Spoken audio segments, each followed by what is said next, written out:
간다는 이걸 생각을 안 하니까 그럼 그 질문 하나씩. 그럼 선생님께서 특히 교사 특히 기술 교사가 되고자 하셨던 이유가 궁금합니다. 아까 이제 말씀드린 거고 이제 그러니까 아무래도 이제 기술 교사가 되고 난 다음부터 좀 느껴졌던 것들이 좀 있는데 저는 원래 교사라는 꿈이었었어요.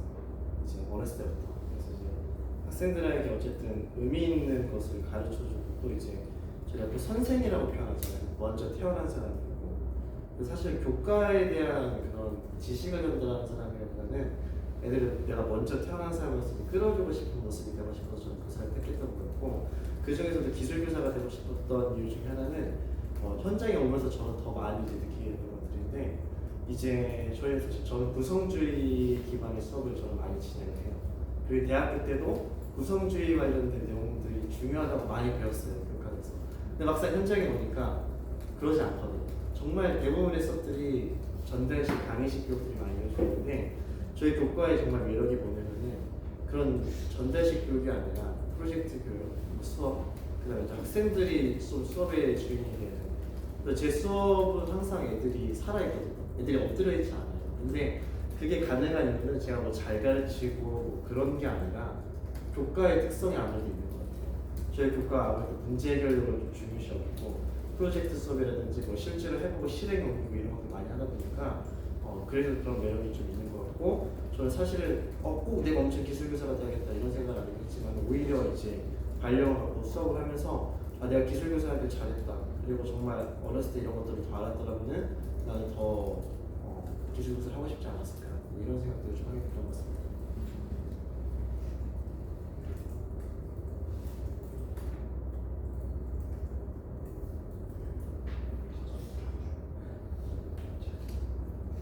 혹시 교직 생활 중에 기술 교사로서 가장 보람을 느끼신 순간이 있는지? 가장 보람이요? 교사로서 보람을 느낀 적은 많이 있어요. 사실 담임을 하면서 기술 교사로서 보람을 좀 많이 느꼈던 것은 작년에 이제 조금 제가 프로젝트를 하나 했던 게 있었어요. 학생들이랑 했던 건 아니고 기술 선생님들을 모아가지고 이제 논문을 하나 썼는데 그때 이제 그 논문 사업을 왜 따왔냐면은 300만 원을 주는 사업이었는데 이제 논문 쓸 때 계제료라든지 뭐 투급이라든지 이런 거 다 지원해주는 사업이었어요. 근데 이제 논문의 주제는 AI라고 했었고 AI 교육이 최근에 이제 핫하고 굉장히 많은 교과들에서 이제 많이 이제 관심을 갖고 하고 있는데 그때 제가 이제 저희 기술 선생님을 모아서 했던 말이 뭐냐면은 기술 AI가 정보 교과일 것만이라고 얘기를 하는 사람들이 많이 있거든요. 근데 저희 교과도 AI 교과 관련된 상식 기준이 2개나 있고 내용 요소도 존재를 하는데 저희 교과는 이제 인공지능 교과 관련해서 많이 이제 주목을 받지 못하고 그리고 이제 약간 사이드에 있다고 많이 느껴졌었어요. 그래서 이제 그때 선생님들이랑 같이 논문을 써서 이제 너 좀 알리자. 기술 교육에서 충분히 AI 교육을 할 수 있다는 걸 좀 알려주자 해서 그 사업을 일단 신청을 했었고 그때 100개 팀이 지원했었는데 저희 팀이 10개 중에 선정이 됐어요. 논문도 썼고 근데 결국에 저희가 최우수상을 받았거든요. 그래서 그때 좀 뿌듯했던 게 AI 교육이 정보가 물론 잘할 수 있다고 이렇게 얘기를 하지만은 우리 기술 교육에서 충분히 가능하다는 걸 보여줬고 이게 어차피 교육부나 이런 위로 올라갔었거든요. 그래서 이제 그런 부분에서 좀 보람이 있었던 것 같아요. 이제 학생들을 가르칠 때는 아무래도 이제 그냥 수업 때는 매번 그렇게 보람을 느끼는 것 같아요. 이번에도 제가 수업을 하면서 애들한테 물어봤었어요. 프로젝트 수업을 했었는데 실제 프로젝트 수업을 하는 교과가 지금 있냐? 1학년 애들 대상으로만 아무도 없다는 거예요. 그래서 이제 어쨌든 이제 내가 지식을 아이들이 스스로 구성하게 해서 들어갈 수 있는 수업을 할 수 있는 그런 면에서 보람이 있구나 그런 생각을 좀 했던 것 같아요. 프로젝트나 실습 수업 하시면서 애들이 가장 좋아했던 거나 선생님께서 기억에 남는 실습을 가장 기억에 남는 거는 이제 많이 있죠. 많이 있는데 작년에 이제 어떤 수업을 했었냐면은 아무래도 지금 최근에 뭐 로봇이라든지 AI 이런 것들이 좀 아무래도 주목을 받다 보니까 특히 이제 기술교과도 로봇이 고등학교 선택 과목으로 들어왔거든요. 그래서 이제 작년에 사실 권영수 교수님하고 같이 창의재단 같이 사업을 하나 했던 게 있었어요. 그 로봇 교육 프로그램 개발하는 그 그러면서 이제 그 프로그래머 말고 다른 거를 내가 이제 2학기 때 수업을 한번 해봐야겠다. 그래서 애들이 이제 마이크로비트를 이용해서 자동차를 이렇게 키트로 판매를 하는 게 있어요. 마퀸이라고. 그래서 저희가 이제 그 마퀸이라는 게 있는데 이걸 그냥 그대로 가르치면 그냥 기능 학습이 되기 때문에 이걸 어떻게 문제를 프로젝트를 할 수 있을까 이제 고민하다가 이제 1학년 애들을 3D 모델링을 가르쳤거든요. 3D 프린터를 설계할 수 있는 능력을 1학년 때. 그리고 2학년 1학기 때 이제 코딩을 가르쳤어요. 그럼 이제 하드웨어 만드는 것도 이제 애들이 알고 소프트웨어 만드는 것도 이제 알다 보니까 이걸 좀 결합을 시켜주는 걸 해야겠다. 그때 이제 로봇이 가장 베스트라는 생각이 들었었고 그때 이제 애들한테 풍선 터뜨리기 로봇을 만들 거다 이제. 근데 이제 그냥 자동차를 쓰면은 우리가 이걸 완성된 걸 쓰는 거니까 거기에다 이제 모터를 달아서 그 모터에 달릴 이제 무기들을 너네가 설계를 해라. 그래서 이제 뒤에 풍선을 매달 거고 그 무기의 성능이라든지 아니면 모터 배치라든지 이런 것 따라서 이제 너네는 이제 배틀을 할 건데 코드도 잘 짜야 되지만 하드웨어 설계도 잘 해야 되고 종합적으로 잘 할 줄 알아야 이제 너네가 이제 프로젝트에서 우승을 할 수가 있으니까 했는데 애들이 미치는 거예요 이거. 1등 하려고 풍선 어떻게 터뜨리려고. 그래서 이제 그 수업을 하면서 애들이 이제 그런 토너먼트의 그런 흥미적인 요소도 있다 보니까 굉장히 애들이 열입했거든요. 이제 그래서 그런 수업이 좀 의미 있게 남고요. 또 이제 또 하나 좀 기억에 남는 수업은 아무래도 저희가 문제 해결이 교과의 목적이다 보니까 기술적 문제 해결을 수업할 때 저희가 문제를 무엇을 선정하냐를 고민을 많이 하거든요. 현장에서는. 그때 이제 저희가 항상 교과서에서 배웠을 때는 저희가 개론서에서 배울 때는 맥락적인 문제, 실생활의 문제를 해결하는 얘기를 많이 저희가 들었었어요. 공부도 교과목과 공부했었고. 그래서 이제 그때 이제 아이들이랑 무슨 수업을 할까 고민하다가 그럼 우리 일상생활 속 문제가 뭐가 있지? 그럼 이제 아이들이 제일 일상을 많이 보내는 공간은 학교라고 생각을 했고 학교의 문제가 뭘까를 애들이 이제 수업 시간에 내보냈었지.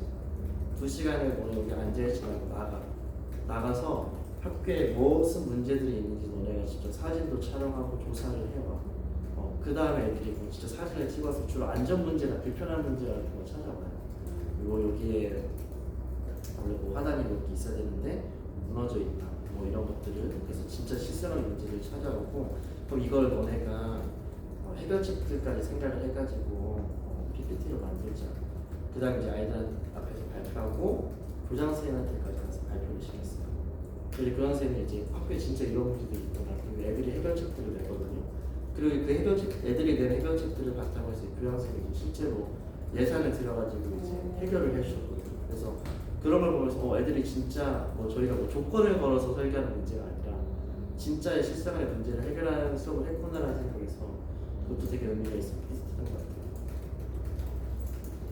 실습 수업에서 주로 발생하는 어려운 문제 상황. 아무래도 이제 실습 수업을 기술 선생님들이 제 주변에 많이들 하시는데 저희가 이제 정규 분포를 항상 생각을 하잖아요. 항상 0부터 100을 항상 어떤 집단이 이렇게 저희 정규성을 가져간다고 띄고 있는데 제 주변의 선생님들은 실습을 많이 하시지만 전체 집단을 보면 사실 실습이 많이 이루어지지 않는 것 같아요. 제가 이렇게 톡방으로 많이 들어가 있어서 보면 그럼 이제 왜 실습이나 아니면 이제 문제 해결 수업, 프로젝트 수업 안 할까 그런 고민했을 때 솔직히 힘들어요. 왜냐면은 이게 사실은 되게 교사는 이제 많이 수업을 안 하고 설명을 안 하고 뭐 이제 흔히 말하는 조력자 아니면 이제 질문 받는 사람 이런 사람을 역할을 한다고 해서 쉬울 것 같은데 사실 훨씬 시간이 많이 들거든요. 일단 재료 수급부터 그 재료들 분류해가지고 이제 아이들 잃어버릴까 봐 비닐봉지에 패킹해가지고 하나씩 나눠주는 것부터 또 이제 실습은 아무래도 아이들이 주가 되다 보니까 환경이 시끄러워져. 그럼 그거 잡는 것 이제 바로 잡는 것부터 해가지고 사실 굉장히 많은 에너지 들어가거든요. 그래가지고 실습 수업이 조금 이제 좀 힘든 면이 좀 있는 것 같아요. 재료 준비 그리고 또 예산이 확보가 되다 보니까 예산을 만약에 학교에서 확보가 안 됐으면은 저희가 사업 같은 거를 따와야 돼요. 뭐 중점학교에서 뭐 3천만 원을 저희가 교부제를 살 수 있는 사업 같은 걸 따올 수가 있거든요.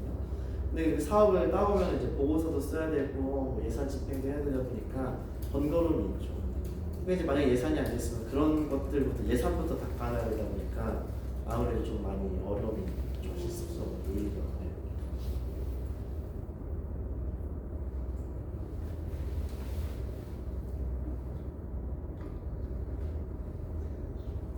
이유가 네. 미래에 학교 현장에서 네. 이런 활동을 했으면 좋겠다라고 추천해 주실 만한 활동은 어떤 게 있을까요? 근데 저희는 사실은 지금 이제 정보교과가 2015 교정교육과 정도 이제 생기면서 사실 기술에서 다룰 수 있었던 부분들이 사실 대부분 많이 좀 약간 뺏긴 느낌이 좀 없지 않아 좀 있거든요. 또는 과학교과라는 약간 그런 좀 겹침이 좀 아무래도 좀 있다 보니까 물론 거기는 원리를 파는 거고 저희는 실용적인 걸 하는 거긴 하지만 근데 그랬을 때 기술이 지금 여기서 우리가 갖고 있는 영어는 무엇인가 했었을 때 저는 로봇이라는 생각이 들어요. 왜냐면은 정보교과는 아무래도 소프트웨어 중심으로 많이 하게 돼 있어요. 뭐 논리구조라든지 아니면 코드를 짠다든지. 근데 저희도 코드를 짤 줄 알고 소프트웨어를 할 줄 안다면은 결국에는 이걸 물리적인 것까지 연결할 수 있는 건 사실은 기술교사들의 능력이거든요. 그러니까 정보교사들이 사실 뭐 센서를 다뤘으니까 하더라도 뭐 모터를 막 이렇게 다루거나 아니면 그 링크 기계 구조를 만들어가지고 그것들이 동작되는 그런 것들을 설계할 수 있고 그런 능력들이 사실 많이 있지는 않으세요. 물론 이제 그런 수업들 하시는 분 몇 분은 있으실지 모르겠지만 그런 걸 봤을 때 저희가 기술교과가 갖고 갈 약간 밥그릇이라고 표현하면 좀 그렇긴 하지만은 로봇이라는 좀 생각이 들고 그리고 아무래도 AI도 지금 피지컬 AI로 조금 이제 트렌드가 넘어가고 있거든요. 작년에도 저희가 그 무슨 박람회인지 기억이 안 나는 미국에서 가장 키포인트가 피지컬 AI 그래서 결국에는 이제 AI라든지 이런 코드, 정보 이런 것들은 계속해서 올라갈 텐데 이것들을 물리적인 것으로 연결해서 할 수 있는 것들은 기술교사들의 능력이 아닐까. 그게 좀 중요한 부분인 것 같습니다. 실제로 선택교과로 들어오기도 했고요. 그래서 저는 로봇이 가장 중요한 포인트 것 같고 이 로봇을 인공지능과 어떻게 연결시켜서 할 수 있는지에 대한 고민들 그런 것들이 좀 중요한 것 같아요. 실제 수업에서 이론하고 실습 비율을 어느 정도 하고 계시는지. 이론을 안 하지 않아요. 저는 가끔 이건 제 개인적인 생각이 좀 있긴 하지만은 제가 이제 주변에 있는 저랑 같이 친하게 지내시는 선생님들 대부분 이론 수업을 안 하시고 거의 100% 프로젝트만 또 하세요. 그리고 또 전체 집단을 보면은 이 프로젝트 수업을 하시는 분들은 또 일부 정말 극소수고 대부분은 이제 교과서 이론 수업을 그만 하신단 말이죠. 근데 저는 이론 수업을 안 하면 안 된다고 생각해요. 왜냐면은 저희가 기술교과의 목적을 기술적 문제 해결력을 항상 얘기를 하면서 동시에 기술적 수양을 항상 얘기를 하거든요. 그래서 이제 저희가 그 성취 기준들을 저희가 다 보다 보면은 이제 과정 기능에 대한 성취 기준들과 내용 요소들도 있긴 하지만은 인지, 내용 인지와 관련된 것들은 분명히 성취 기준들도 있어요. 그럼 저희는 사실은 교과서를 가르치는 것은 저는 교과서로만 가르치는 건 사실은 맞다고 생각하지 않지만은 교육과정에는 성취 기준이 중요하다고 생각되거든요. 또 이 성취 기준을 내가 봤을 때 이걸 재구성해서 가르치는 건 교육과정을 재구성해서 가르치는데 분명히 과정 기능으로 안 되는 커버가 안 되는 인지 내용적인 내용이 분명히 있어요.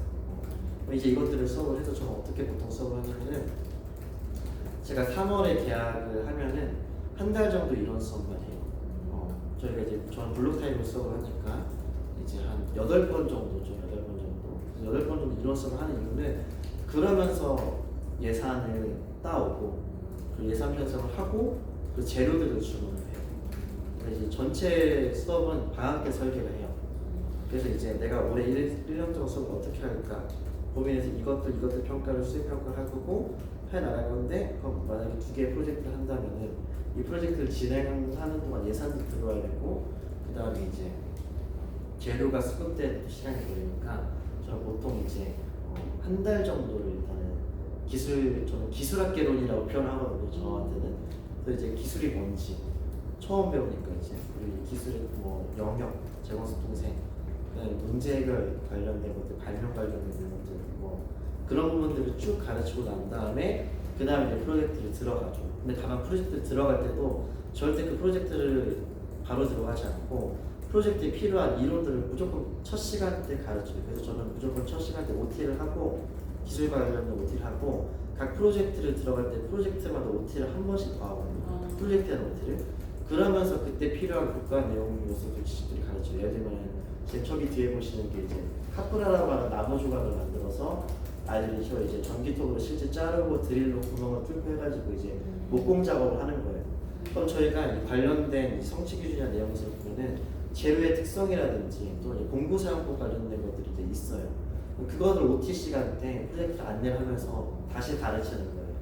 제조기술 강연 나갔을 때 제조기술이 뭔지 제조기술과 관련된 내용 요소들을 가르치고 난 다음에 그런 프로젝트에 들어가고요. 그 다음에 저희가 뭐 수송기술에 들어갔다. 그럼 바로 수송기술 프로젝트에 들어가는 게 아니라 수송기술이 뭐고 수송기술 관련된 내용 영역들 요소들을 이제 한두 시간을 가르치고 난 다음에 그 다음 프로젝트에 들어가죠. 이런 수업은 저는 없어서는 안 된다고 생각을 하는 사람이 다만 프로젝트 비중이 더 높아야 되는 과목은 반드시 높고 그리고 그걸 이제 문제 결력을 어떻게 결합을 시켜서 우리가 할 것인가에 대한 고민을 계속 해야 되는 거예요. 교과서 이외에 뭐그 재료의 특성이나 이런 거를 학생들에게 소개시켜 주려면 외부 자료들도 많이 이제 사실 뭐 이제 저희가 이제 외부 자료를 끌고 오는 경우도 있긴 한데 예를 들어서 교과서에 만약에 없다 그러면 이제 끌고 오는데 교과서가 잘 돼 있으면요 굳이 갖고 오진 않고요. 근데 내가 이제 내용을 재구성할 때 성취 기준을 보고 재구성할 때 교과서 아무래도 기술이 조금 이제 저희가 기술교사들이 힘든 게 기술이 계속해서 발전하다 보니까 교과서가 이걸 못 따라가요. 그럼 이제 분명히 지금 트렌드가 있는데 교과서 내용은 더 부실할 것들이 있거든요. 그럼 당연히 추가를 하죠. 예를 들어서 자율주행 지금 교과서 안에 들어왔는데 그 전에는 뭐 자율주행 미래 기술에 있거나 이제 이랬었어요. 테슬라 한창 이제 열풍을 불 때. 또는 로켓을 가르치는데 지금 스페이스X가 만들어서 로켓을 착륙시키고 이러고 있는데 교과서에 이제 그런 내용이 없는 거죠.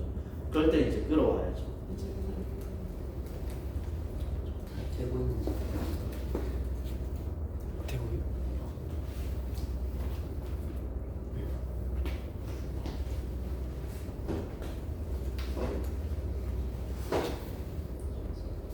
이제 약간 인식 철학 파트로 네 인식 철학이요. 네.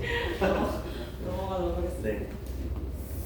첫 번째는 일단 학교 현장에서 학생 친구들이 기술을 어떻게 인식하고 있고 대하고 있는지. 이건 좀 학교마다 좀 다를 수 있는데 저희 학교는 아무래도 아까도 말씀하셨지만 소위 말하는 그 강남 3부에 있는 학교고 굉장히 부잣집 도련님 따님들이에요. 집이 뭐 30억, 20억씩 하니까요. 이제. 그러다 보니까 이제 아이들이 기본적으로 학력 수준이 높고요. 소위 일진도 없어요. 저 학교에는. 사고 쳐는 애봤자 예전 학교에서는 이제 소위 이제 축에도 못 끼는 애들이 이제 많죠. 그러다 보니까 애들이 학업에 대한 관심도 많고 그래서 애들이 항상 기술 수업 때 뭘 갖고 오냐면은 숙제를 항상 갖고 와요. 학원 숙제를. 근데 제 철칙은요. 학원 숙제는 절대 기술 시간에 못 하거든요. 저는 무조건 쓰레기통에 던진다고 해요. 걸리면. 근데 애들이 그러니까 수업 시간 때는 안 하는데 쉬는 시간 때 이제 풀고 다시 수업 시작하면 다시 이제 집어넣고 하는 그런 식이긴 한데 아무래도 중요한 교과라고 생각하면 안 해요. 아이들이. 왜냐면 주제교과. 소위 여기 애들은 이제 특성화고도 진짜 1년에 한두 명 갈까 말까거든요. 다 인문계 지나가고 그러다 보니까 이제 기술이 중요한 교과라고 생각은 안 해요. 내가 고등학교를 가거나 대학교에 갈 때. 다만 재밌어는 해요. 이제 제일 재밌는 수업이 뭐냐 했을 때 왜냐면 이제 아무래도 아이들 저희가 항상 학습자 특성을 분석을 하고 수업을 설계를 하고 실행을 해야 되거든요. 전에 제가 있었던 학교는 되게 힘든 가정 애들이 많았어요. 그러다 보니까 주지적으로 내용적으로 학부모들이 그런 걸 요구하지도 않고 그러니까 국어 선생님, 뭐 수학 선생님, 과학 선생님들도 학부모들의 요구나 그런 사회적인 요구, 소위 거기 이루는 사회 요구가 없다 보니까 프로젝트 수업이라든지 이런 것들을 좀 많이 진행하셨는데 여기는 전혀 다른 교과들이 그렇게 할 수가 없는 거예요. 이제 그러면은 이제 내 기술 교과가 이런 것들을 좀 채워줘야겠다는 생각을 제가 개인적으로 하고 있어요. 그러다 보니까 이제 제가 항상 애들한테 강조하는 게 나는 이제 한 달만 앞에서 전달할 거고 그다음부터 너네 계속 돌아다닐 거야. 그런 수업을 계속 할 거야. 하고 있고 아무래도 애들이 제가 이제 우리 학교 애들 보면은 다 이제 선생님 바라보고 있죠. 아니면 이제 졸고 있고 이러고 있거나 이제. 근데 이제 다만 저희 수업은 애들이 하다 보니까 프로젝트 하다 보니까 애들이 이제 계속해서 대화를 하고 뭘 만들거든요. 이제 그런 면에서 이제 애들이 재밌어하는 것 같아요. 그래서 아무래도 기술과에 대한 인식은 중요하진 않지만 그래도 재밌다라는 인식은 하고 있긴 한 것 같아요. 저희 학교 애들은. 그래도 참여도는 전반적으로 높아요. 굉장히 높아요. 열심히 해요. 그러니까 아무래도 이제 그런 것들 얘기를 하죠. 나는 생활기록부 쓸 때 솔직하게 쓸 거다. 내가 열심히 안 하고 열심히 안 했던 쓸 거고 그런 말들 항상 OTC 할 때 해주고요. 그리고 이제 애들이 기본적으로 그냥 열심히 하려고 하는 태도가 있기 때문에 일단 저희 학교 애들 기술 수업할 때 힘든 적은 없었던 것 같아요. 다 열심히 해요. 이건 학교 상황마다 다를 수 있는 것 같아요.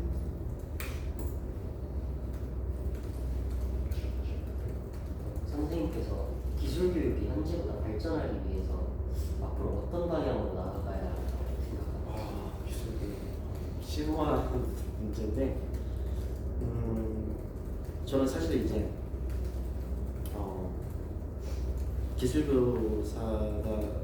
기술교사고 이제 제가 개인적으로 제 수업만 관심을 가지고 있지는 않아요. 사실은 이제 커뮤니티 소위 기술 선생님들끼리 뭐 교과 연구라든지 뭐 교락스 공동체라든지 이런 것들을 좀 많이 하는 편이긴 한 것 같아요. 근데 저도 사실 많이 그렇게 하진 않았었어요.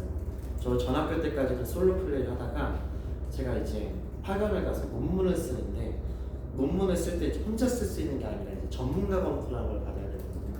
근데 이제 그러면은 제가 이제 네트워크가 있어야 되는 거예요.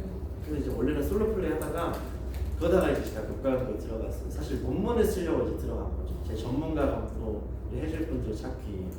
근데 들어가서 보니까 거기 있는 선생님들끼리 정보 교류를 하고 그다음에 기술 교육에 대한 뜨거운 애정들이 많으신 선생님들이 또 계세요. 그런 분들이 활동하시는 걸 보면서 이제 제가 나도 그냥 솔로 플레이 해야 될 게 아니구나. 우리가 내 수업 사실은 이제 혼자서만 하면은 당연히 내 교과 수업이라든지 우리 학교에서 어떤 것들은 당연히 할 수가 있는데 결국에는 뭉쳐야 된다는 생각이 좀 있거든요. 저희는 과도 좋고 전국에 뭐 3개, 4개밖에 없고요. 소위 이제 고등학교에서 선택교과죠. 저희 또 이제 교과에 대한 인식도 그렇게 좋지가 사실 않아요. 이제 저희 학교 다닐 때 생각하면 사실 저도 학창 시절 때 기술과 좀 중요하지 않아라고 생각을 하잖아요. 그렇죠? 그러면 이제 이게 중요하다고 이제 기술 교육이 중요하고 가치가 있다는 것들을 알려주려면 사실은 계속해서 이거 목소리를 내야 되거든요. 그리고 왜 우리 교육이 중요하고 어떤 효과가 있는지 그런 것들이 이제 계속해서 목소리를 낼 필요가 있고 목소리를 내려면 결국에는 뭉쳐서 우리가 다 같이 활동을 해야 되는 것들이 좀 있는 것 같고요. 연장선상일 수도 있는데 저는 그래서 선생님들이랑 지금 이제 먼 얘기일 수도 있긴 하지만은 꼭 대학원을 가셨으면 좋겠어요. 제가 대학원에 갔었을 때 지금 이제 한국교육개발원에 다시 이제 공주대 교수 되시는 분이 한 분 계세요.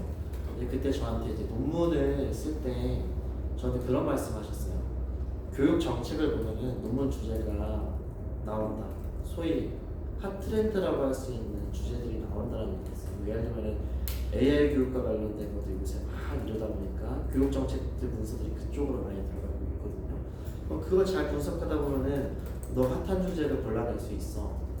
그런 얘기를 하셨고 동의를 하면서도 그리고 또 어떤 생각이 들었냐면은 이 정책은 어떻게 형성되나 했었을 때 결국에 이 교육 정책들은 교육 연구들 논문들을 통해서 나온다고 생각하거든요.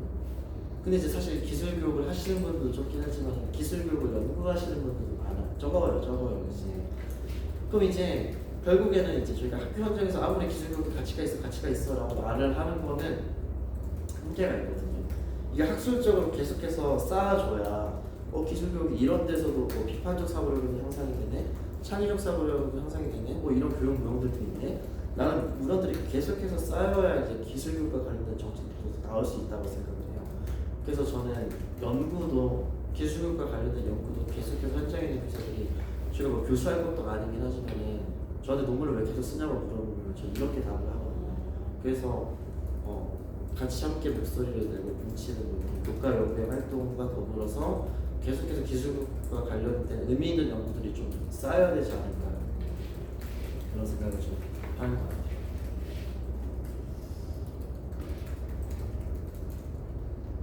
혹시 그 말씀해주신 부분과 더불어서 좀 교육 과정이나 수업 방식 등에서 특히 개선이 필요하다고 느끼시나요? 전체가 아니면 제가요? 질문 다시 한번 해주세요. 기술 교육이 현재보다 발전하기 위해서 네. 앞으로 어떤 방향으로 나아가야 한다고 생각하시는지 궁금합니다. 네. 교육과정, 수업 방식 등 특히 개선이 필요하다고 느끼시는 부분 있으신가요? 교육과정과 수업 방식 등에서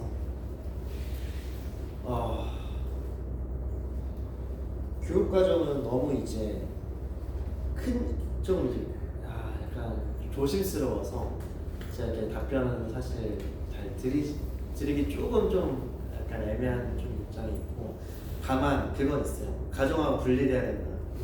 그건 좀 필요한 것 같아요. 왜냐면은 이제 계속해서 이제 저는 교육청 일도 하고 이제 장학사진 일들을 많이 하고 있는데, 뒷 배경을 들어보면은 왜 이번에 기술과 안 해줬어요 뭐 이런 얘기를 하다 보면은 결국에는 그 교과 타이틀이거든요.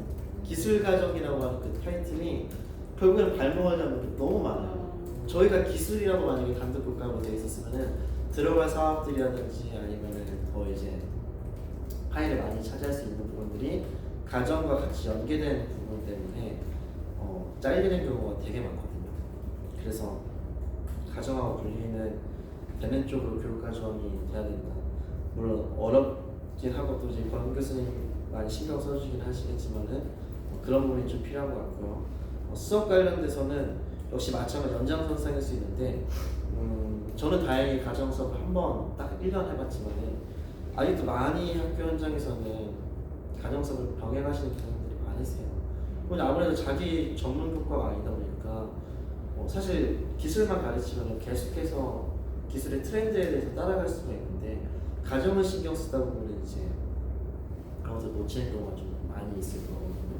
그래서 이제 역시 연장선상에서 그런 좀 답변을 드릴 수 있을 것 같고, 더불어 수업 관련된 방식에서 좀 말씀드리면은 제가 아까도 계속해서 좀 나왔던 용어긴 하지만은 제 주변만 봤을 때는 프로젝트 수업, 그 문제 해결 수업 이런 수업들을 많이 하시는 분들이 많지만, 아직도 전체 구조를 봤을 때는 강의식 수업을 하시는 경우가 너무나 많아요. 저는 아직도 잊혀지지가 않는 게, 제가 중학교 때 그 기술과정 시험을 보는데 쌤과 당연히 문제 해결, 프로젝트 이런 거 안 했죠. 그냥 달달 외워서 맞추는 식이었는데, 그 플라스틱의 종류, 그 폴리 어쩌고 폴리 어쩌고, 이거를 제가 그때 아직도 그 15살 기억이 생생하거든요. 내가 이거 왜 외우고 있지? 라는 생각이 너무 강했어요. 근데 문제는 아직도 학교 현장에서 그런 수업들이 많이 있어요. 근데 저희의 교과 목적을 생각을 했었을 때는 사실 그런 부분도 의미가 있을 수도 있긴 하겠지만은, 기술적 문제 해결 능력이라는 저희 그 가장 큰 교과 목적의 흐름을 봤었을 때는 사실은 더 많이 프로젝트 수업이라든지 문제 해결 수업이 있어야 되거든요. 그래서 그런 방향이 좀 더 교과의 발전의 방향이 필요하지 않을까, 그런 생각도 좀 하게 되는 것 같습니다.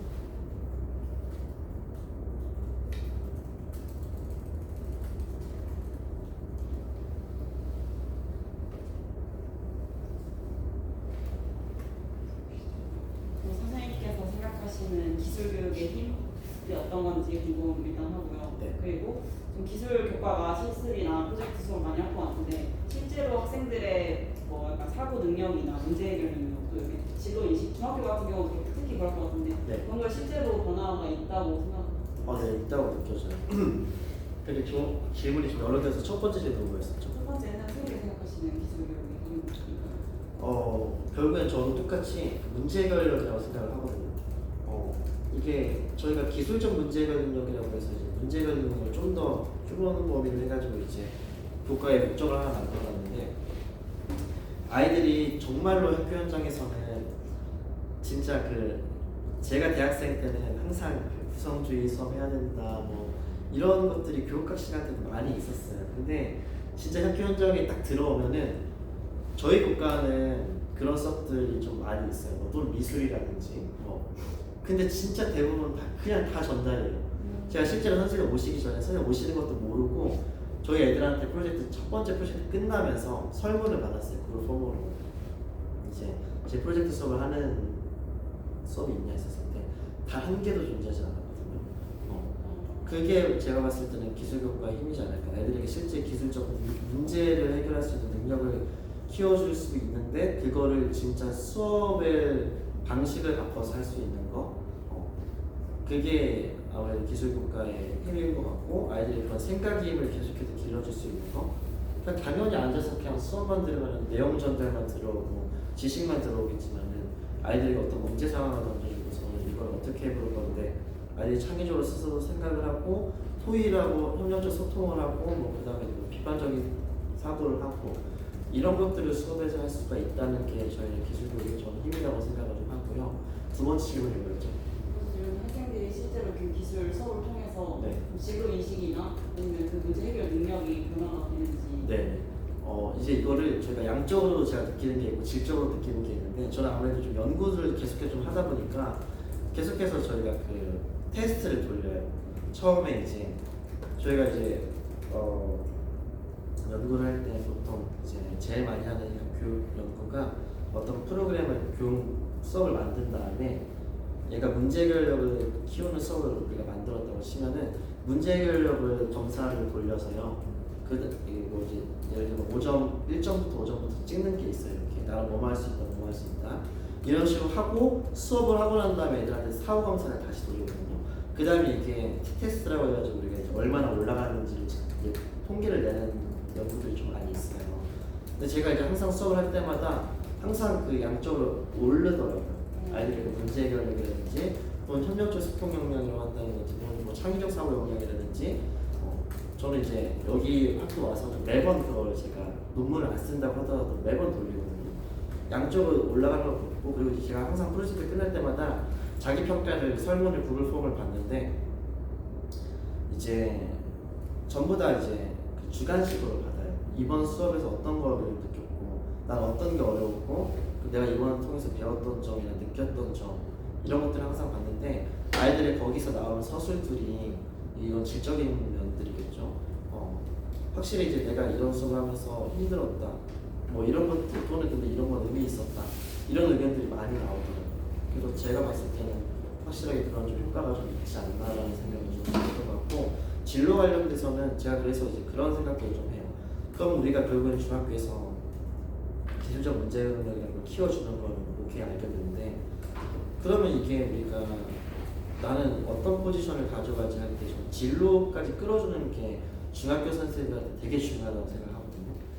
고등학교는 조금 저 고등학교에 근무한 적은 없긴 하지만 고등학교 가서는 이게 늦은 것 같고요. 중학교 때 이런 부분 사실 다양한 것들을 배우면서 아이들이 이제 흥미라든지 적성들이 찾아 나가잖아요. 이제 초등학생 때 더 많이 그러고 중학생 때 그러고 이제 고등학교 가서는 많이 경직이 돼 있거나 자기가 진로를 많이 찾아놨죠. 또는 난 이과야 문과라는 것도 이제 어느 정도 정립이 돼 있죠. 그러니까 이제 중학교 때 다양한 경험들을 하면서 내 적성에 뭐가 맞고 내 관심사가 뭐가 맞고들을 찾아나가는 게 중요하다고 생각해서 저는 중학교 선생님들이 결국엔 자기 교과와 연결된 진로 쪽에 흥미를 갖게 해주는 게 굉장히 중요하다고 생각이 들거든요. 그래서 저는 이제 그런 쪽에 좀 포인트를 맞추긴 하는 것 같아요. 그래서 이제 예를 들면 주제 선택이라고 해서 저희가 자유학기제 수업이 있어요. 그건 이제 교과 수업으로 만드는 게 아니라 내가 주제를 하나 정해서 개설만 하면 돼요. 우쿨렐레 배우기 뭐 이렇게. 근데 보통 본인 교과들과 연관된 걸 하시는데 안 하시는 분도 계시는데 저는 무조건 교과 관련된 걸 해가지고 이제 교육 과정에서 이제 좀 더 다룰 수 없는 것들, 교과에서 다루지 못하는 것들. 예를 들면 제가 로봇은 선택 교과가 지금 고등학교에 있는데 물론 중학교 때도 이제 조금씩 나오긴 하지만 그래서 이제 인공지능이라든지 로봇과 관련된 것들을 수업을 열어요. 왜냐면 이쪽으로 열어줘야 일단은 이런 것도 있구나라고 하고서는 자기가 받아들이고 이제 생각을 할 거거든요. 난 이거랑 맞네. 관심이 생기네. 난 이거랑 안 맞는 거 같네.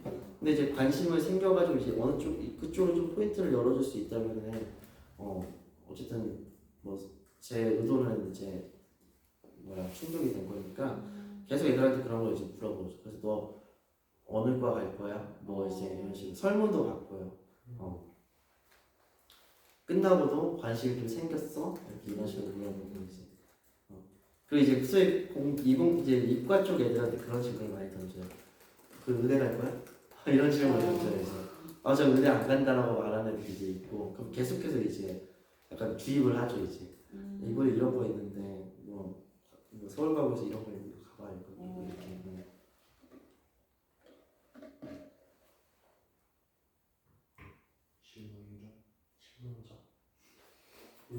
기술교사는 그 실습실 관리와 재료 구매 등 타격과에 비해서 행정적 부담과 안전 책임이 크다고 알고 있습니다. 네. 근데 혹시나 학생이 실습 중에 다치게 되면 이제 그에 따라서 학부모님께서 민원을 심하게 제기할 수 있는데 네. 그 어떻게 대처하셨는지. 지금까지 다친 애들은 없었어요.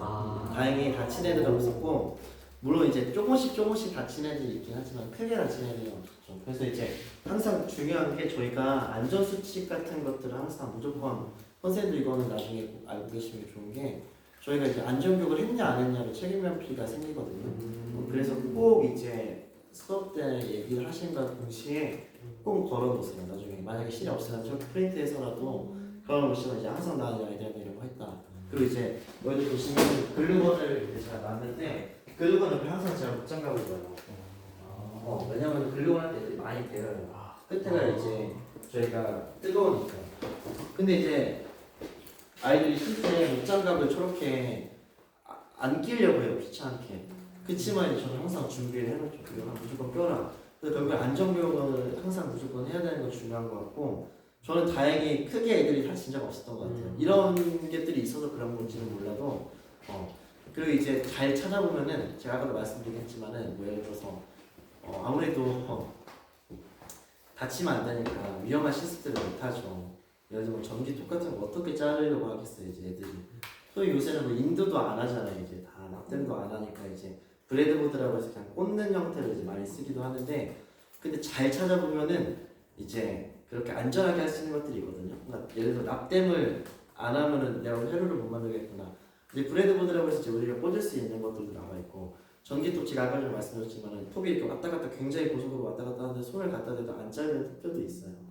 그래서 그런 최대한 안전한 공구들을 한번 찾아보시는 방법이 될 수 있을 것 같고, 저는 다행히 민원을 받아본 적은 없었던 것 같아요.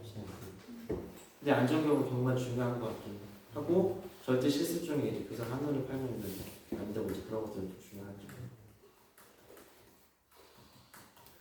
그러면 아까 실습실 관리와 재료 구매에 비해서 행정적 부담도 매우 크다고 알고 있는데 이런 업무적 부담을 효율적으로 관리하면서 수업의 질을 놓치지 않았던 선생님만의 노하우가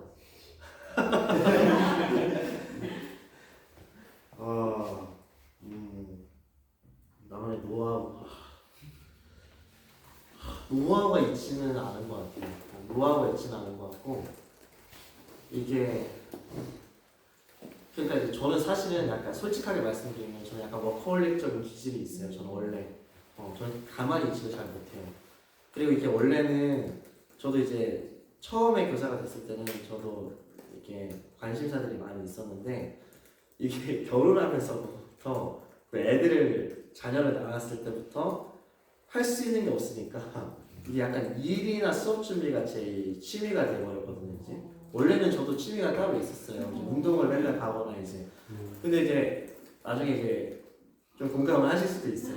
집에 가면 어차피 육아를 해야 되고 이제 뭐 그래야 되다 보니까 이제 육아보다 더 쉬운 거는 일이지라는 생각이 있다 보니까, 그러다 보니까 제가 좀 이제 더 성향이 강해진 것 같아요. 원래도 워커홀릭적인 기질도 좀 있었는데 노하우가 있진 않고요. 그냥 제 성향인 것 같고, 그래서 사실은 기존 선생님들이 이제 다른 국가에 비해서 좀 힘드시죠. 만약에 제대로 프로젝트 수업을 해야 된다면은. 왜냐면 서울 같은 경우에는 과학 실무사가 중학교에 하나씩 있어요. 그래서 그 사람들이 상근으로 항상 근무를 해요. 8시 반부터 4시 반까지. 그러면서 과학 선생님들 실험 준비를 해주고 실험실 관리를 대신 해줘요. 그리고 이제 그런 재료 구입하는 것도 그 사람들한테 말만 하면 돼요. 근데 기술은 그러지 않거든요. 저희가 다 해야 돼요. 그러니까 아무래도 당연히 행정적인 부담은 있죠. 그러니까 아무래도 선생님들이 더 프로젝트 수업이나 그런 문제적 수업을 안 하시려는 경향이 좀 있는 것 같고요. 노하우가 있진 않아요. 다만 그치만 이제 내가 생각하는 수업을 해야 된다고 했었을 때, 내가 이 수업을 무조건 해야 된다고 했었을 때 그냥 자연스럽게 해야 될 일인 거죠. 그래서 제가 선생님께 말씀드리고 싶은 거는, 기술교사에게 실은 정말 중요한 것 같아요. 이 실이 있냐 없냐에 따라서 수업이 달라지거든요. 예를 들어서 정말 선생님이 운 좋게 다 이미 전에 선생님이 갖춰놓은 곳에 발령을 받을 수도 있어요. 근데 이제 안 그런 환경에 발령을 받을 수도 있단 말이죠. 그럼 이제 저희가 반드시 항상 고려해야 되는 게, 나중에 교육학 공부하시겠지만은 학습자 분석이랑 환경 분석을 하고선 수업 설계랑 수업을 하고서 평가 계획을 짜야 되거든요. 만약에 이런 환경이 안 된다. 그럼 내가 이런 수업을 하고 싶어도 포기해야 되는 게 맞아요. 환경이 뒷받침되지 않기 때문에. 예를 들어서 공유기가 다 있는데 저희 학교는 만약 공유기가 없는 학교를 가요. 또 노트북이 없는 학교를 가면은 제가 뭐 코딩을 하고 싶은 수업을 어떻게 하겠어요? 그럼 이제 환경에 맞춰서 수업을 해야 되는 거죠. 그래서 그 주어진 환경에 최선을 다해서 하는 건 맞지만은 그러니까 이제 선택지가 이제 있는 거예요. 두 개가. 뭐냐면은 이 환경을 그냥 그대로 유지시켜서 이 환경 분석을 계속 하면서 이제 내가 이 수업을 맞춰 나가는 방향이 있을 거고 또는 이제 환경을 바꾸는 거죠. 그래서 제가 이제 이 학교 와서 제 목표는 그 어쨌든 실을 2개 유지하는 조건을 아까 제가 말씀드렸지만은 그 조건을 여기 왔잖아요. 그 어쨌든 여기 왔을 때 다른 기술 선생님들이 이제 2개의 실에서 기술 수업을 할 수 있게 만들어 놓은 거. 그 다음에 이제 제가 이제 올해 이제 여름방학 때 공사할 거거든요 전체. 그럼 이제 더 기술 수업을 할 수 있게 더 좋은 환경으로 변경이 되잖아요. 그러면은 할 수 있는 수업들도 많아지다 보니까 실은 정말로 기술 교사들에게 중요한 것 같아요. 그래서 이제 선생님들도 나중에 가셨을 때 실이 잘 된 학교에서는 많은 수업들을 하실 수가 있지만은 진짜 대부분 죄송해요. 제가 엊그저께 금요일날 여기 옆에 있는 잠실중학교 참관 갔다 왔는데 기술 선생님 수업하신다고 해서 기술 선생님이 3분인데 저희 학교보다 훨씬 커요. 거기는 실이 하나인 거예요. 근데 실이 하나인데 실도 제대로 안 갖춰져 있어요. 그러면 이제 문제가 있죠. 그래서 실 얘기가 나중에 얘기가 좀 세긴 했지만은 기술 교사들에게 실은 정말 중요하고 이 실을 내가 어떻게 갖고 나가고 그 다음에 운영해 나가는지에 따라서 수업도 많이 바뀌는 것 같아요. 행정적인 부담에 대한 노하우는 딱히 있진 않은 것 같고요. 그냥 내가 이런 수업을 하고 싶으면은 그에 맞춰서 내가 해야 된다. 알아서.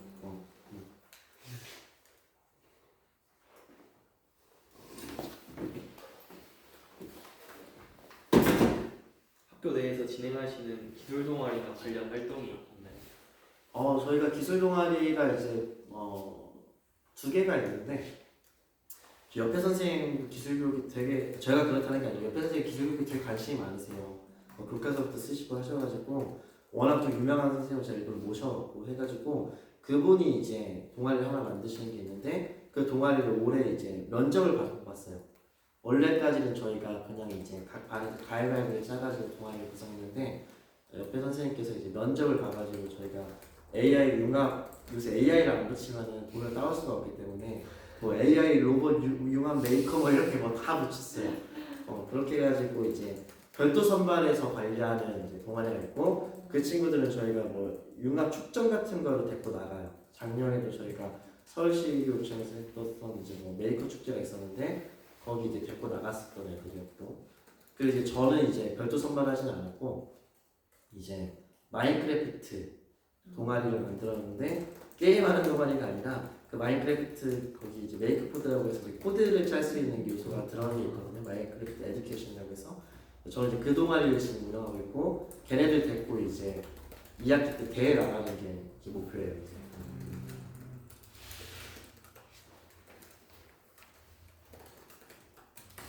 뭔가 학교에서는 이론을 사실 저희는 더 기술 과정 교육과이기 때문에 임용에 관련된 것들은 사실 집중적으로 배운단 말이에요. 그렇죠.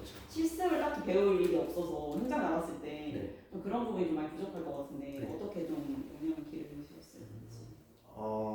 선생님들이 선생님께서 아니면 아. 교원대에서는 실습을 올라가요? 교원대도 실습을 많이 하진 않고요. 저희도 실습이 선택교과예요. 네, 고등학교. 저희 교원대에서 잠시만요. 너무 많이 해가지고 잠시만요. 괜찮아요. 저희도 필수 과목들이 있는데 저희 실습이 선택이거든요. 그래서 꼭 안 들어도 돼요. 실제로 많이 안 들어요. 왜냐면 시간이 오래 걸리는데 학점은 인정이 3학점밖에 안 되니까. 그래서 이제 대학교 때 많이 배우면 좋긴 하겠지만 또 대학교 때 했던 거랑 학교 현장에 와서 하는 실습은 또 많이 다른 거보다 좀 있긴 해요. 그래서 이제 만약에 대학교 때 실습적인 부분들에 대해서 이제 영향을 많이 못 갖췄다라고 개인적으로 느끼면은 학교 현장에서는 연수가 굉장히 많이 있어요. 특히 기술 선생님들은 제가 정말 기술 선생님을 좋아하는 이유 중에 하나가 제가 연수를 직무 연수라고 해서 몇 시간 이수를 해야 되는 연수들이 있어요. 1년에 뭐 30, 60시간 이상씩. 근데 그 시간이 인정이 안 되는 연수임에도 불구하고 자발적으로 배우시려고 오시는 분들이 되게 많으세요. 그리고 그런 연수를 어떻게든 개최하려고 하시는 분들이 많고, 그래서 그런 연수들을 많이 참석을 해보시는 게 좋은 것 같고, 이제 요새는 유튜브도 많이 있으니까 그런 것도 공부하면 좀 좋기도 할 것 같다는 생각도 드는 것 같아요.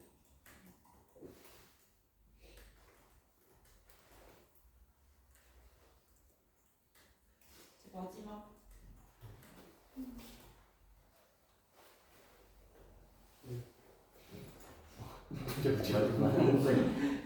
마지막 질문. 안정이가 해줘. 마지막 질문이요. 하나 꼭 뽑아. 네.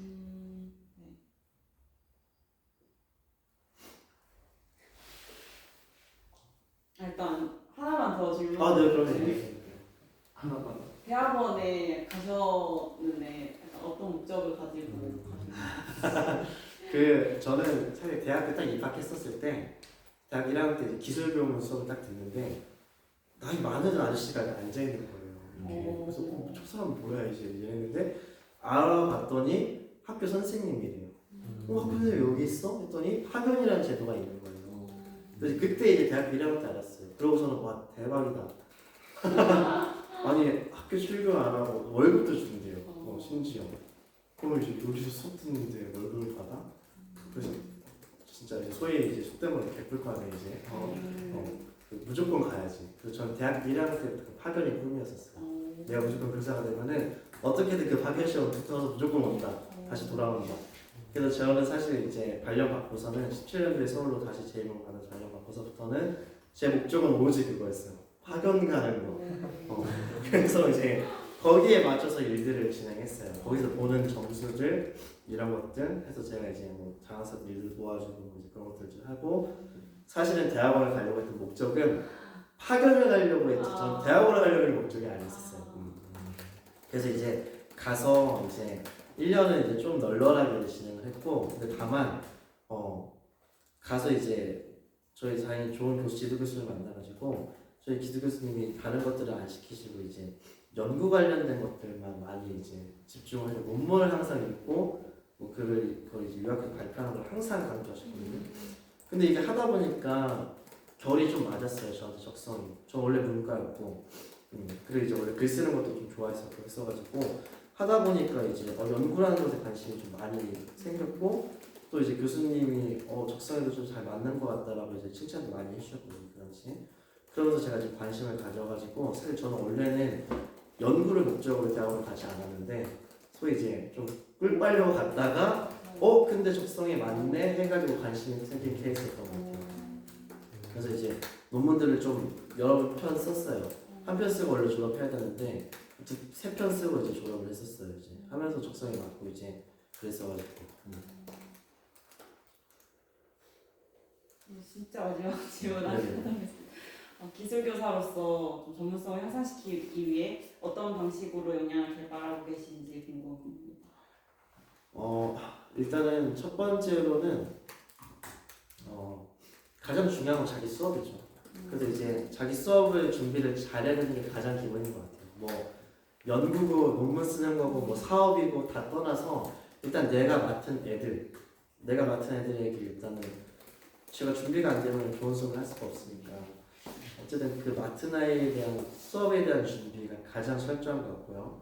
근데 그 수업을 해 나갈 때 아무래도 이제 기술은 최신 기술의 그런 동향들이 이제 무시를 못하기 때문에 그런 것들을 계속해서 이제 공부할 필요가 있는 것 같아요. 그래서 저는 이제 주로 이제 출근하면서 유튜브 같은 것들을 이제 좀 많이 듣는 것 같아요.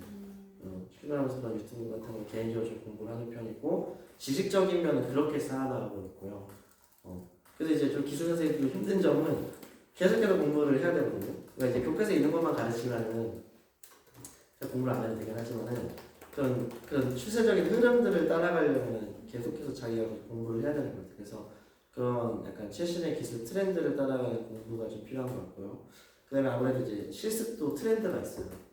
한창은 뭐 이제 아까 전에 보셨던 것처럼 자동차 만드는 것들이 유행했을 때가 있고 뭐 최근에는 로봇이 또 유행인 경우가 있고 그래서 그때그때마다 좀 기술 선생님들의 좀 트렌드인 실습들이 좀 있거든요.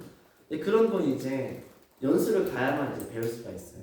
그래서 계속해서 그 연수들을 좀 참석하는 거, 내가 이제 단체 활동을 안 한다 하더라도 어떤 연수가 열렸을 때 계속해서 참석해서 배우고 내가 이것들을 조금 학생들에게 할 수 있을 정도로 나도 만들어보고 그런 것도 필요한 것 같고요. 그 다음에 세 번째로 아무래도 저희 교과는